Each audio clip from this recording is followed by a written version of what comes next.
Nah, hari ini Bapak Ibu sekalian kita melihat bagaimana tempat ini tanda kutip disulap oleh Pak Wali untuk menjemput peluang agar anak-anak muda berkolaborasi dengan pemerintah kota di tempat yang luar biasa ini.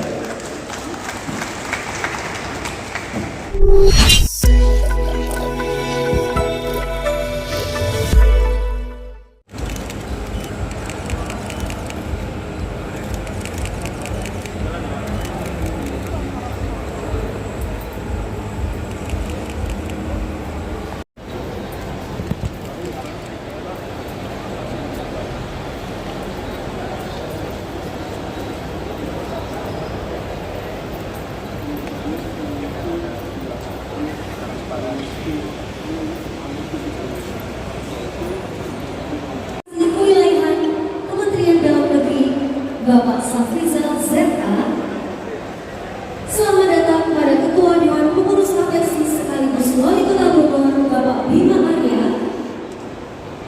Selamat datang kepada Wali Kota Surakarta Bapak Gibran Rakabuming serta seluruh wali kota dan bupati se-Indonesia.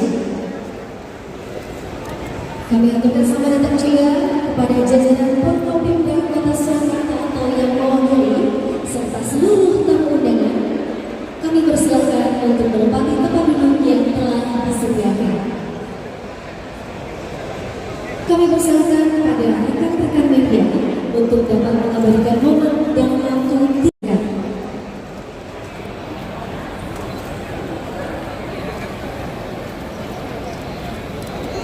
Kami informasikan untuk seluruh perwakilan wali kota agar dapat menempati tempat duduk yang telah disediakan sesuai dengan name tag wali kota masing-masing. Terima kasih.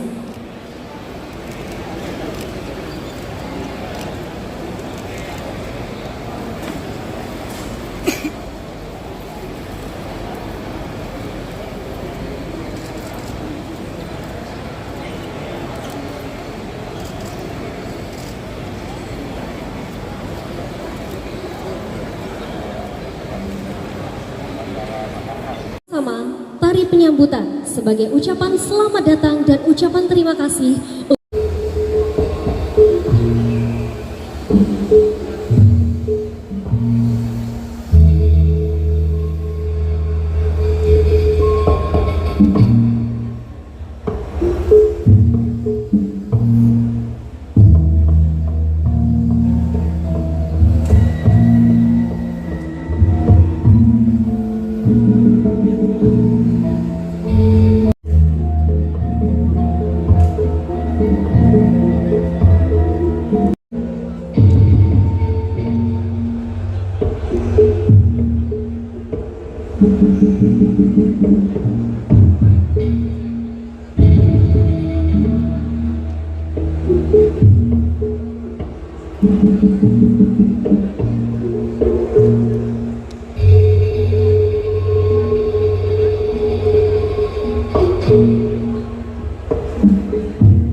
Bismillahirrahmanirrahim. Assalamualaikum warahmatullahi wabarakatuh.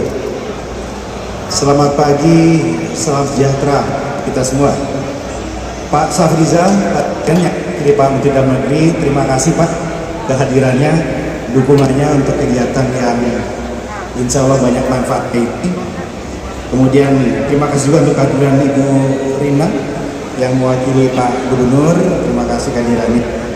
Dan tentu Saiful Hajat, Saiful Baik, Wali Kota Surakarta, Mas Gibran, beserta seluruh jajaran Kominfo. Tepuk tangan untuk Pemkot Solo, Surakarta. Terima kasih atas kerja kerasnya, ini acara tahunan yang insya Allah memberikan manfaat. Dan tentu para wali kota, bupati yang hari ini hadir bersama-sama. Pak Dirjen, Mas Gibran, 10 tahun terakhir ini Smart City itu terus masuk ke telinga para kepala daerah, bupati, wali kota, gubernur.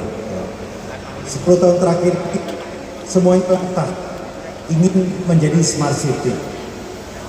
Tapi kalau kita ketemu orang atau vendor, kalau bertanya, Pak Wali, kotanya udah Smart City belum? Gitu. Awal-awal itu kita semangat banget Pak Dirjen. Lama-lama kita sudah tahu polanya. Kalau ada pertanyaan, Pak Wali, kotanya udah Smart City belum? Kemungkinan besar nawarin CCTV. Kemungkinan besar nawarin aplikasi. Kemungkinan besar nawarin software, kira-kira gitu ya. Jadi energi kita habis Pak untuk melayani berbagai macam peluang-peluang itu. Kadang cocok, kadang kita butuh. Tapi sering juga terlalu canggih Pak. Sering juga kita nggak butuh sebetulnya. Ya. Kita beli mahal-mahal, habis gitu nggak nyambung juga dengan kebutuhan. Jadi kita pernah mengalami masa di mana rasanya masang CCTV itu udah top banget deh. Pokoknya kalau di command center itu ada CCTV banyak, kita bisa memonitor kondisi kota, wah itu udah paling top. Saya sering menerima kunjungan kunker dari macam-macam daerah yang pertanyaannya begitu, Pak, command center habis berapa Pak? Pak, CCTV ada berapa titik Pak? Itu aja udah Pak. Padahal Bapak Ibu, kita lama-lama tahu Smart City is not only CCTV. Bukan. Bahkan sekarang kita juga tahu bahwa Smart City itu bukan hanya command center. Sekarang kan banyak ya Bapak Ibu, seperti kapal Star Trek canggih luar biasa gitu. Ada yang function ketika ada unit yang mengelola itu secara day to day. Tapi banyak juga kemudian command center ini idle Pak Dirjen. Command center itu canggih seperti pesawat luar angkasa yang sophisticated gitu. Tapi pertanyaan adalah nyambung nggak dengan apa yang dibutuhkan oleh warga? Pertanyaannya adalah Kadiskominfo-nya melakukan maintenance nggak? Melakukan upgrading nggak? Ini PR banget. Menyeimbangkan yang canggih-canggih dengan kebutuhan sehari-hari. Kemarin Apexi ngobrol dengan Pak Tito.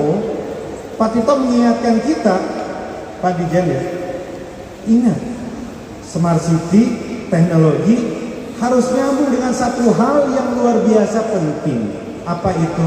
Standar pelayanan dasar atau minimum. Itu aja.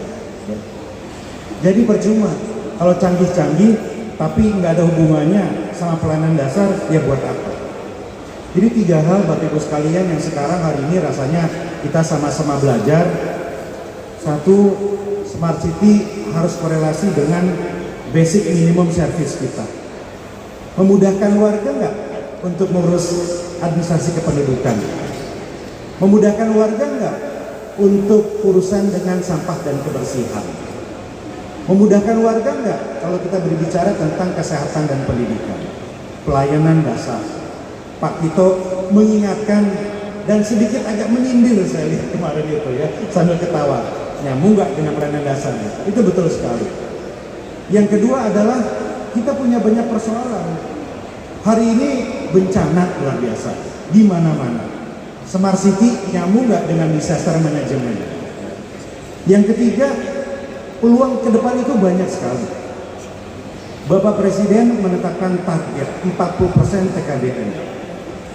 E-katalog lokal kita dipaksa untuk menayangkan itu. Kota Medan di depan Pak Wali, keren ya. Ada juga kota Banyuwangi, Kabupaten Banyuwangi, dipaksa. Mas Anas cerita bagaimana pelaksana kegiatan Kadis dikunci di ruangan tertutup, dipaksakan semuanya harus tayang di katalog lokal, seperti itu. Untuk apa? Untuk menjawab peluang. Harus dipaksa dengan sistem itu. UMKM dan sebagainya. Nah hari ini Bapak Ibu sekalian kita melihat bagaimana tempat ini tanda kutip disulap oleh Pak Wali untuk menjemput peluang. agar anak-anak muda berkolaborasi dengan pemerintah kota di tempat yang luar biasa ini. Bapak Ibu sekalian, sejatinya bicara smart city, kita harus kembalikan lagi ke beberapa aspek yang paling mendasar. Yang pertama adalah untuk efisiensi. Apakah lebih efisien atau tidak pelayanan kita? Yang kedua, ini penting, untuk transparansi. Sekarang warga kepo kelas dewa. Warga itu pengen tahu banget apa sih yang dilakukan oleh pemerintah, apa bedanya berapa, alokasinya kemana, kegiatannya apa saja, deadline-nya kapan, itu warga pengen tahu. Kalau tidak bisa menjawab transparansi, belum smart city. Ini dimaksud transparansi. Yang ketiga, Bapak Ibu, smart city adalah kolaborasi. Kepala Dinas Kominfo kan nggak bertahan seumur hidup sampai pensiun, pasti bergeser. Kita perlu bermitra dengan komunitas kreatif. Kita perlu bermitra dengan para vendor yang ada di sini. Ini yang disebut dengan kolaborasi semua, nggak bisa sendiri. Yang terakhir adalah continuity. Kita harus menjamin Solo, Surakarta, pasca Gibran harus berlanjut terus. Sama. Kota Solo, ya, kemudian Pontianak, Serang, Padang Pariaman, gitu ya. Semua ada Pak Ibu Banjar, ya, Sukabumi, gitu. Itu harus berlanjut terus. Ini tidak mudah. Jadi harus ada continuity untuk itu, Bapak Ibu sekalian. Nah, tapi di bagian ujung ini, Bapak Ibu, saya ingin mengajak kepada kita semua untuk merenung. Ya. Untuk apa sih kita melakukan itu semua? Apakah untuk mengambil alih semua? Apakah untuk juga memastikan bahwa pemerintah mengendalikan semua? Seberapa penting common center itu? Saya ingin melemparkan satu topik diskusi yang mungkin satu hari ini atau besok bisa dijawab di beberapa pertemuan kita, obrol-obrol santai kita. Jangan-jangan kita nggak perlu common center. Jangan-jangan kita perlukan ada collaboration center.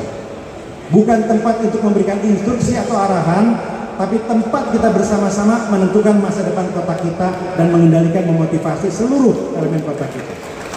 Collaboration center, not one center. Yang paling terakhir, Bapak Ibu, muncul kembali pertanyaan mendasar. Apa maknanya teknologi untuk kehidupan kita? Seberapa penting kita mengejar target smart city ketika hubungan kita sesama warga menjadi terdegradasi? Ketika kita berada di kota seolah-olah kota yang serba canggih tetapi seperti robot. At the end of the day, Bapak Ibu, ujung-ujungnya hidup adalah tentang cinta, betul? Hidup adalah tentang equal, kesetaraan. Hidup adalah tentang keindahan di kota yang sangat kita cintai. Tadi pagi, Pak Dirjen, saya tadi ditemani dengan Solo Runners. Ya. Saya bosan cerita Pak Wali. Yang nemenin saya itu sambil lari, cerita dengan semangat. Pak Wali, ini bis ini setiap kita finish lari dimanapun siap mengangkut kita kemana aja dan gratis, Pak Wali, adem lagi AC-nya. Terus saya lihat ada rel kereta. Pak Wali, rel kereta ini masih jalan loh. 4 kali sehari, harganya cuma 4.040 km sampai tujuan. Kita sudah merasa ada emotional bonding dengan kotanya. Kalau warga menikmati kebersamaannya, kota itu bukan hanya cerdas dan pintar, tetapi kota itu adalah kota penuh cinta dan penuh kebersamaan. Jadi hari ini kita ada di sini dan besok insya Allah bukan hanya mengejar memperbanyak CCTV, bukan juga mempercanggih kota kita dengan teknologi, insya Allah semua itu supaya kita semakin cinta pada kota kita, supaya kita semakin merasa bersama warga kita dan ujung-ujungnya mendapatkan keberkahan. Terima kasih Pak Wali, Pak Dirjen atas kegiatan ini. Mudah-mudahan menginspirasi, mudah-mudahan juga menjadi bahan evaluasi kita untuk menjemput masa depan. Terima kasih. Wallahu muwaffiq ila aqwamit thoriq. Wassalamualaikum warahmatullahi wabarakatuh.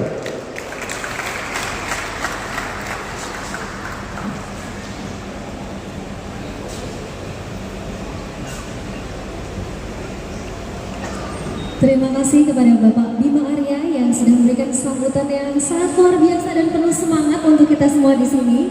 Bruto per kapita meningkat hampir 9 kali lipat secara real, dan rata-rata salah satu alasannya adalah kita mengalami transformasi, hasilkan dari transformasi penduduk agraris menjadi